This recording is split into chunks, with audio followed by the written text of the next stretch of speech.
এবার সমন্বয়করা বাটপার, আওয়ামী লীগ একবার কামব্যাক করলে তাদের শায়েস্তা করবে আন্দালিব রহমান পার্থের কড়া হুঁশিয়ারি।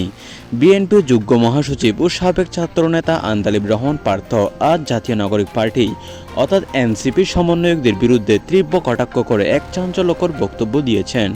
তিনি সরাসরি বলেছেন, সমন্বয়করা বাটপার, আওয়ামী লীগ একবার কামব্যাক করলে তাদের শায়েস্তা করবে।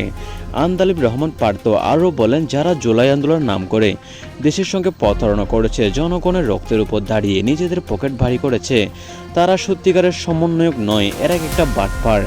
আওয়ামী লীগ যদি ফিরে আসে তাহলে এই বাটপারদের প্রথমে শায়েস্তা করা হবে। দেশের মানুষ এ দেশে অরাজকতা সহ্য করতে পারছে না। আওয়ামী লীগ কামব্যাক করলে এতে জবাব দেওয়া হবে।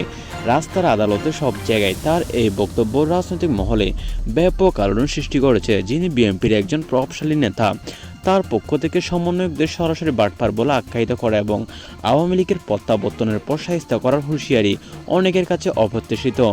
আন্দালিব রহমান পার্থ আরও যোগ করেন, এরা দেশকে ধ্বংস করার চেষ্টা করেছে, আওয়ামী লীগ ফিরলে এদের ঠাঁই হবে না।